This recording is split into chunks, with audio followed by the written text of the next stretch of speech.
అలాగే వేదిక మీద ఆశీనులైనటువంటి ప్రభుత్వ సలహాదారులకి, ప్రభుత్వానికి సంబంధించినటువంటి కార్పొరేషన్ల చైర్మన్లకి, అశేషంగా కదిలి వచ్చినటువంటి ప్రజావాహిని అందరికి కూడా ముందుగా నా హృదయపూర్వకమైనటువంటి నమస్కారాలు. ఈనాటి ఈ సభ చూస్తూ ఉంటే కాంగ్రెస్ పార్టీ ఆధ్వర్యంలో ప్రజాప్రభుత్వం చేస్తున్నటువంటి ఈ కార్యక్రమాల్ని పెద్ద ఎత్తున ఈ జిల్లా నలుమూల నుంచి ప్రజానికం అంతా కూడా ఇక్కడికి వచ్చి ఆశీర్వదిస్తున్నట్టుగా కనిపిస్తూ ఉంది. మీ ఆశీర్వచనాలు, మీ అభిమానం, మీరు చూపించేటువంటి ప్రేమ ఈ ప్రభుత్వానికి ఆక్సిజన్ లాంటిది, ఇంకా పెద్ద ఎత్తున పనులు చేయటానికి ఉపయోగపడుతుందని కూడా ఈ సందర్భంగా మీ అందరికీ మనవి చేస్తూ ఉన్నాను. మిత్రులారా, నేను ఎక్కువ సమయం తీసుకోకుండా కొన్ని విషయాలు, 2-3 విషయాలు మాత్రమే చెప్పి నేను ముగిస్తాను. ఎందుకంటే ఈ సభ యువ వికాసం అని మనం ఈరోజు పెద్ద ఎత్తున ఒక పండగ కార్యక్రమాన్ని చేసుకుంటున్నాం. యువ వికాసం అంటే రాష్ట్రంలో ఉన్నటువంటి నిరుద్యోగ యువతీ యువకులతో పాటు మిగతా వాళ్ళందరికీ కూడా పెద్ద ఎత్తున ఒక వికసించేటువంటి, వాళ్ళ చిరునవ్వులతో కూడినటువంటి మోములు చూడటం కోసం ఈ రాష్ట్ర ప్రభుత్వం చేస్తున్నటువంటి కార్యక్రమాలను ప్రతిబింబించడమే ఈనాటి ఈ యువ వికాసం. ఈ రాష్ట్రం తెచ్చుకున్నదే ఉద్యోగాల కోసం. అటువంటి రాష్ట్రంలో 10 సంవత్సరాలు పరిపాలన చేసిన టీఆర్ఎస్ పార్టీ ఎవరికి ఉద్యోగాలు ఇవ్వలేదు, గాలికి వదిలేశారు. అలా గాలికి వదిలేసిన నిరుద్యోగ యువతి యువకులందరూ కూడా నడుం బిగించి మా అందరికీ ఉద్యోగాలు రావాలి అంటే కాంగ్రెస్ ప్రభుత్వం ఇందిరమ్మ రాజ్యం వస్తేనే మాకు ఉద్యోగాలు వస్తాయనేటువంటి ఆశతో తిరిగి కాంగ్రెస్ పార్టీని ఆశీర్వదించి పెద్ద ఎత్తున మీరంతా గెలిపించి పంపించారు.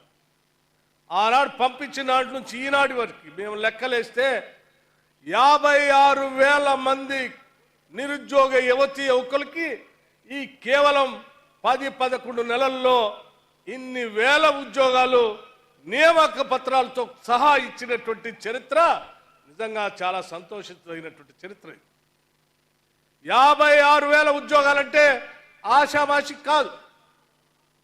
ఈ 56,000 ఉద్యోగాలతో పాటు ఇంకా పబ్లిక్ సర్వీస్ కమిషన్లో కొన్ని పరీక్షలు క్యాలెండర్ ద్వారా నడుస్తూనే ఉన్నాయి. అవన్నీ కూడా ప్రతి సంవత్సరం క్యాలెండర్ ప్రకారం నడుచుకుంటూ వస్తూనే ఉంటాయి. వాటితో పాటు యువత అందరికి కూడా ఒక టెక్నికల్గా సౌండ్గా ఉండాలనేటువంటి ఆలోచనతో స్కిల్ యూనివర్సిటీ పెట్టారు. అడ్వాన్స్ టెక్నాలజీ సెంటర్స్ పెట్టి 65 అడ్వాన్స్ టెక్నాలజీ సెంటర్స్ పెట్టి రాష్ట్ర వ్యాప్తంగా యువతకు తర్ఫీదు ఇస్తూ ఉన్నాం. మీరందరికీ ఉద్యోగ అవకాశాలు రావాలనేటువంటి ఆలోచనతోనే. అట్లాగే సింగరేణి కార్మికులందరికీ కూడా గతంలో ఎప్పుడూ లేనట్టుగా ఈ సింగరేణి కార్మికులకి ప్రమాదవశాత్తు ఏమైనా జరిగితే ₹1 కోటి ఇన్సూరెన్స్ చేసినటువంటి చరిత్ర కేవలం కాంగ్రెస్ ప్రభుత్వం, ఈ రాష్ట్ర ముఖ్యమంత్రి రేవంత్ రెడ్డి గారి నాయకత్వంలో నడుస్తున్న ఇందిరమ్మ రాజ్యం మాత్రమే ధైర్యంగా తీసుకోగలిగింది, చేయగలిగాం కూడా. ₹1 కోటి ఇన్సూరెన్స్ బహుశా దేశ చరిత్రలో ఎక్కడా లేదు. అట్లాగే ఈ కార్యక్రమానికి వచ్చేటప్పుడు ఇక్కడ శాంక్షన్ చేసినటువంటి కార్యక్రమాలు ఈ పెద్దపల్లి కొత్త జిల్లా అయినప్పటికి కూడా చివరికి బస్ స్టాండ్ కూడా లేకపోతే ఇవాళ శాంక్షన్ చేసినటువంటి లెక్కలు ఒకసారి చూస్తూ ఉంటే దాదాపు 1,500 కోట్ల రూపాయలతో ఈరోజు ఈ పెద్దపల్లి శాసనసభ సాక్షిగా ఈరోజు మనం శాంక్షన్ చేసుకొని ఇవాళ శంకుస్థాపన కార్యక్రమాలు చేసుకుంటున్నాం. 1,500 కోట్ల కార్యక్రమాలు చేసేటప్పుడు శ్రీధర్ బాబు గారు ఇక్కడ మాట్లాడుతూ, సార్ మీరు చాలా కార్యక్రమాలు చేశారు, మేము చెప్పాలా, మీ అనుమతి కావాలా అన్నారు. చెప్పండి అండి అన్నాను. ఎందుకనంటే 10 సంవత్సరాలు శాసనసభ్యుడిగా నేను ప్రత్యక్షంగా చూశాను. ఆనాటి ఈజీఎస్ ఎంప్లాయ్మెంట్ గ్యారంటీ స్కీమ్ ద్వారా వచ్చేటువంటి నిధులతో ఆయా శాసనసభ నియోజకవర్గాల్లో శ్మశాన వాటికలు కడితే దానికి పెద్ద ఎత్తున దండేసి ప్రారంభోత్సవం చేసి పెద్ద అభివృద్ధి చేస్తున్నట్టుగా చూపించేవాళ్ళు. ఈజీఎస్ డబ్బులతో గ్రామీణ ప్రాంతాల్లో ఎక్కడైనా చిన్న నర్సరీ కడితే దానికి ప్రారంభోత్సవం చేసి పెద్ద అభివృద్ధి కార్యక్రమం చేస్తున్నట్టుగా చూపించేవాళ్ళు. ఈజీఎస్ డబ్బులతో లేకపోతే ఐకేపీ వాళ్ళు కొనుగోలు కేంద్రాలు మొదలు పెడితే అక్కడ రిబ్బన్ పెట్టి మంత్రి శాసనసభ్యుడు పోయి కట్ చేసి పెద్ద ఎత్తున ఏదో అభివృద్ధి కార్యక్రమాలు చేస్తున్నట్టుగా ప్రచారం చేసుకున్నట్టు. కేవలం కేంద్ర ప్రభుత్వం ఆనాటి యూపీఏ ప్రభుత్వం మొదలుపెట్టిన ఈజీఎస్ డబ్బులతో చేసే కార్యక్రమాల్ని ఆనాటి ప్రభుత్వాలు కింద ఉన్నటువంటి మేట్కి లేకపోతే ఈజీఎస్లో పనిచేసే ఫీల్డ్ అసిస్టెంట్తో చేపించేటువంటి వాడు. అటువంటి పనుల్ని 10 సంవత్సరాలు టీఆర్ఎస్ ప్రభుత్వం ప్రారంభోత్సవాలు చేసి ఇదే అభివృద్ధి అని చేసి చూపించుకొని ప్రచారం చేసినటువంటి పరిస్థితుల్ని చూసినటువంటి వ్యక్తిగా ఈరోజు సాక్షాత్తు పెద్దపల్లి పట్టణంలో బస్టాండ్తో పాటు అనేక ఇరిగేషన్ ప్రాజెక్టులతో పాటు రోడ్లతో పాటు 1500 కోట్ల రూపాయలు శాంక్షన్ చేసి ఇక్కడికి వచ్చి ప్రారంభోత్సవం చేసుకుంటుంటే అవి కూడా చెప్పకపోతే ఇంకా ఎందుకండి మీరు తప్పనిసరిగా చెప్పండి అని అన్నాం.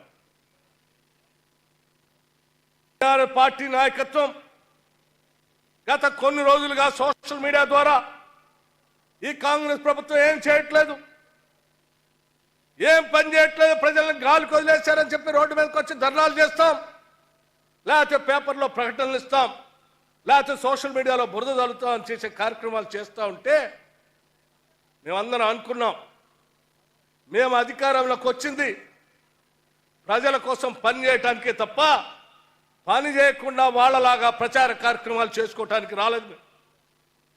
మేము అధికారంలోకి వచ్చిన దగ్గర నుంచి ముఖ్యమంత్రి రేవంత్ రెడ్డి గారితో పాటు ఈ మంత్రి మండలిలో ఉన్న ప్రతి మంత్రి రోజుకి 18 గంటలు పనిచేస్తూ అనేక అభివృద్ధి కార్యక్రమాలు చేసుకుంటూ భవిష్యత్ తరాలకి ఏమేమి కావాలో చేసుకుంటూ పునాదులు వేసుకుంటూ పోతూ వచ్చాం తప్ప ఏ రోజు ప్రచారం చేసుకుందాం అనేటువంటి ఆలోచన చేయలేదు. ఒకవేళ మేము కూడా వాళ్ళలానే ప్రచార కార్యక్రమాలు చేసి ఉంటే ఈరోజు రాష్ట్రంలో ఇవాళ పెద్ద ఎత్తున ఈ కాంగ్రెస్ ప్రభుత్వం చేసినటువంటి పనులు కనపడేవి. ఆ కనపడినటువంటి అభివృద్ధిలో ఈరోజు ప్రతి మనిషి కూడా ఆనందంతో పండుగ చేసుకునేటువంటి వాతావరణం కనిపించేది. మేము ఎంతసేపటికి పని చేయటమే ప్రాముఖ్యతగా పెట్టుకొని ముందు పోతున్నాం తప్ప ప్రచార కార్యక్రమంలో పోలేదు. కానీ తప్పట్లేదు. ఈరోజు వీళ్ళు చేసే తప్పుడు ప్రచారం చూస్తూ ఉన్నప్పుడు చేసిన పనిని కూడా చెప్పాల్సిన అవసరం ఉందనేటువంటి ఆలోచనతోనే చెప్పండి, మనం 1500 కోట్ల రూపాయలు ఇక్కడ శాంక్షన్ చేశాం చెప్పండి అని అడిగాం. మిత్రులారా మీకు కూడా చెప్తా ఉన్నాం ఒక్కసారి ఆలోచన చేయండి. 1 సంవత్సర కాలంలో కేవలం 1 నెల రోజుల్లో ఈ దేశ చరిత్రలో ఏ రాష్ట్రంలో కూడా 21,000 కోట్ల రూపాయలు హార్డ్ క్యాష్ నేరుగా అకౌంట్ నుంచి ప్రభుత్వ అకౌంట్ నుంచి రైతుల అకౌంట్లోకి ట్రాన్స్ఫర్ చేసినటువంటి చరిత్ర ప్రభుత్వం ఏదైనా ఉంది అంటే అది కేవలం మన ప్రభుత్వం, ప్రజల ప్రభుత్వం, ఇందిరమ్మ ప్రభుత్వం ఉంది తప్ప 1,00,000 రూపాయలు రుణమాఫీ చేస్తా అని చెప్పి 5 సంవత్సరాలు ఏడిపించిన టీఆర్ఎస్ పార్టీ చేయలే. 1500 కోట్ల రూపాయలు శాంక్షన్ చేసి ఇక్కడికి వచ్చి ప్రారంభోత్సవం చేసుకుంటుంటే అవి కూడా చెప్పకపోతే ఇంకా ఎందుకండి మీరు తప్పనిసరిగా చెప్పండి అని అన్నాం. టీఆర్ఎస్ పార్టీ నాయకత్వం గత కొన్ని రోజులుగా సోషల్ మీడియా ద్వారా ఈ కాంగ్రెస్ ప్రభుత్వం ఏం చేయట్లేదు, ఏం పని చేయట్లేదు, ప్రజలను గాలికి వదిలేశారని చెప్పి రోడ్డు మీదకి వచ్చి ధర్నాలు చేస్తాం, లేకపోతే పేపర్లో ప్రకటనలు ఇస్తాం, లేకపోతే సోషల్ మీడియాలో బురద చల్లుతాం అని చేసే కార్యక్రమాలు చేస్తూ ఉంటే మేమందరం అనుకున్నాం మేము అధికారంలోకి వచ్చింది ప్రజల కోసం పని చేయటానికే తప్ప పని చేయకుండా వాళ్ళలాగా ప్రచార కార్యక్రమాలు చేసుకోవటానికి రాలేదు. మేము అధికారంలోకి వచ్చిన దగ్గర నుంచి ముఖ్యమంత్రి రేవంత్ రెడ్డి గారితో పాటు ఈ మంత్రి మండలిలో ఉన్న ప్రతి మంత్రి రోజుకి 18 గంటలు పనిచేస్తూ అనేక అభివృద్ధి కార్యక్రమాలు చేసుకుంటూ భవిష్యత్ తరాలకి ఏమేమి కావాలో చేసుకుంటూ పునాదులు వేసుకుంటూ పోతూ వచ్చాం తప్ప ఏ రోజు ప్రచారం చేసుకుందాం అనేటువంటి ఆలోచన చేయలేదు. ఒకవేళ మేము కూడా వాళ్ళలానే ప్రచార కార్యక్రమాలు చేసి ఉంటే ఈరోజు రాష్ట్రంలో ఇవాళ పెద్ద ఎత్తున ఈ కాంగ్రెస్ ప్రభుత్వం చేసినటువంటి పనులు కనపడినటువంటి అభివృద్ధిలో ఈరోజు ప్రతి మనిషి కూడా ఆనందంతో పండుగ చేసుకునేటువంటి వాతావరణం కనిపించేది. మేము ఎంతసేపటికి పని చేయటమే ప్రాముఖ్యతగా పెట్టుకొని ముందు పోతున్నాం తప్ప ప్రచార కార్యక్రమంలో పోలేదు. కానీ తప్పట్లేదు. ఈరోజు వీళ్ళు చేసే తప్పుడు ప్రచారం చూస్తూ ఉన్నప్పుడు చేసిన పనిని కూడా చెప్పాల్సిన అవసరం ఉందనేటువంటి ఆలోచనతోనే చెప్పండి, మనం 1500 కోట్ల రూపాయలు ఇక్కడ శాంక్షన్ చేశాం, చెప్పండి అని అడిగాం. మిత్రులారా, మీకు కూడా చెప్తా ఉన్నాం, ఒక్కసారి ఆలోచన చేయండి. 1 సంవత్సర కాలంలో కేవలం 1 నెల రోజుల్లో ఈ దేశ చరిత్రలో ఏ రాష్ట్రంలో కూడా 21,000 కోట్ల రూపాయలు హార్డ్ క్యాష్ నేరుగా అకౌంట్ నుంచి, ప్రభుత్వ అకౌంట్ నుంచి రైతుల అకౌంట్లోకి ట్రాన్స్ఫర్ చేసినటువంటి చరిత్ర ప్రభుత్వం ఏదైనా ఉంది అంటే అది కేవలం మన ప్రభుత్వం, ప్రజల ప్రభుత్వం, ఇందిరమ్మ ప్రభుత్వం ఉంది తప్ప 1,00,000 రూపాయలు రుణమాఫీ చేస్తా అని చెప్పి 5 సంవత్సరాలు ఏడిపించిన టీఆర్ఎస్ పార్టీ చేయలే. ఈరోజు 10 సంవత్సరాలు పరిపాలన చేసిన మీరు తెచ్చిన అప్పులకు సంబంధించిన డబ్బులు కట్టలేక, తప్పదు కట్టకపోతే బ్యాంకులు ఊకోవు కాబట్టి కేవలం ఈ 11 నెలల్లోనే హార్డ్ క్యాష్ 64,000 కోట్ల రూపాయలు బ్యాంకుకి అప్పులు వడ్డీలు కట్టాం. ఒక పక్కన 200 యూనిట్లకే కరెంటు ఇస్తూనే, ఇంకో పక్కన రాష్ట్రంలో ఉన్నటువంటి మహిళలందరికీ ఉచిత బస్సు ప్రయాణం చేపిస్తూనే, ఇంకో పక్కన 500 రూపాయలకే గ్యాస్ సిలిండర్ ఇస్తూనే, ఇంకో పక్కన పండిన ప్రతి గింజను కొనుగోలు చేస్తూ సన్నాలకి 500 రూపాయలు బోనస్ ఇస్తూనే, ఇంకో పక్కన రాష్ట్రంలో ఉన్న ప్రతి నిరుద్యోగ యువకులకి ఉద్యోగ అవకాశాలు కల్పిస్తూనే మేము ఈ పనులు చేసుకుంటూ ముందుకు పోతా ఉన్నాం. వాటితో పాటు భవిష్యత్తు గురించి ఆలోచన చేసే అనేక ఇన్ఫ్రాస్ట్రక్చర్ సంబంధించిన కార్యక్రమాలు చేసుకుంటూ పోతా ఉన్నాం.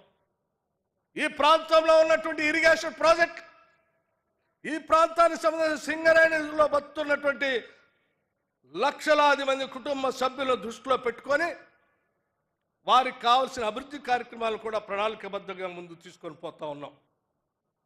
సింగరేణి ద్వారా ఉన్నటువంటి పవర్ ప్రాజెక్టు సంబంధించి జైపూర్లో ఉన్నటువంటి స్టేజ్ 1 నుంచి ఇవాళ స్టేజ్ 2లో కూడా ఇంకొక థర్మల్ పవర్ ప్రాజెక్ట్ కూడా కట్టించాలనేటువంటి ఆలోచనతో టెండర్ పిలిచి ముందుకు పోతా ఉన్నాం ఈ ప్రాంత అభివృద్ధి కోసం. రామగుండంలో ఆనాడు ఎప్పుడో నిజాం టైంలో కట్టినటువంటి థర్మల్ పవర్ ప్రాజెక్ట్ దాని వయసు అయిపోయి అది పనిచేయక మూల పడితే 10 సంవత్సరాలు గాలికి వదిలేసినటువంటి టీఆర్ఎస్ పార్టీ లేక మేము గాలికి వదిలేదాన్ని. ఈ ప్రాంత ప్రజలకు దాంతో భావోద్రేకంతో ముడిపడి ఉంటే తప్పనిసరిగా దాన్ని కూడా టేకప్ చేస్తామని చెప్పి ముఖ్యమంత్రి గారు మిగతా మంత్రిమండలి అందరితో మాట్లాడి రామగుండంలో కూడా సింగరేణి జన్కో వాళ్ళ జేవీతో త్వరలోనే అక్కడ ఒక అద్భుతమైనటువంటి థర్మల్ ప్రాజెక్ట్ని, సూపర్ క్రిటికల్ పవర్ ప్రాజెక్ట్కి భూమి పూజ చేసే కార్యక్రమం చేయబోతా ఉన్నాం. ఇవన్నీ ఈ రాష్ట్రం మీకోసం, ఈ రాష్ట్ర ప్రభుత్వం ప్రజల కోసం చేసేటువంటి కార్యక్రమాలని చెప్పి మీ అందరికీ నేను సవినయంగా మనవి చేస్తూ, మిత్రులందరికీ ముఖ్యంగా ఉత్తర తెలంగాణ ప్రాంతంలో ఉన్నటువంటి ప్రజలందరికీ ఒకటే విజ్ఞప్తి చేస్తా ఉన్నాం. ఈ రాష్ట్రం తెచ్చుకున్నది ఉద్యోగాల కోసం, నీళ్ల కోసం, ఆత్మగౌరవం కోసం, స్వేచ్ఛ కోసం, భావస్వేచ్ఛ కోసం, తృప్తిగా మన ప్రభుత్వం మనం అని గర్వంగా బతకటం కోసం తెచ్చుకున్నాం. నీళ్లు తీసుకురాలే, మేడిగడ్డ అన్నారం సుందెల ముందుకు మునిగిపోయింది, అంటే కుంగిపోయింది, పనికి రాకుండా పోయింది. 1,25,000 కోట్లు దాని మీద ఖర్చు పెట్టారు. నీళ్లు రాలే. మేడిగడ్డ అన్నారం సుందేళ్ల నుంచి నీళ్లు రాకపోయినా అత్యధిక శాతం ఈరోజు వరి ఇవాళ పంట దిగుబడి అయితే ఈ రాష్ట్రంలో మీరు కట్టినటువంటి కాళేశ్వరం లేకుండా కేవలం ఆనాటి కాంగ్రెస్ ప్రభుత్వాలు కట్టినటువంటి కడెం కానీ లేకపోతే ఎస్ఆర్ఎస్పి కానీ శ్రీపాద ఎల్లంపల్లి కానీ మిడ్ మానేర్ కానీ ఫ్లడ్పో కెనాల్ కానీ దేవాలయం కానీ కాకతీయ కెనాల్ ద్వారా మొత్తం వీటన్నింటినీ లక్ష్మీ కెనాల్ ద్వారా నీళ్లు పారిచ్చి వాళ్ళ అత్యధిక శాతం ధాన్యాన్ని ఈరోజు కాంగ్రెస్ ప్రభుత్వం పండించినటువంటి ప్రతి గింజను కూడా కొనుగోలు చేస్తూ ఉన్నాం. ఇదందరికీ తెలిసిందే. అయినా కానీ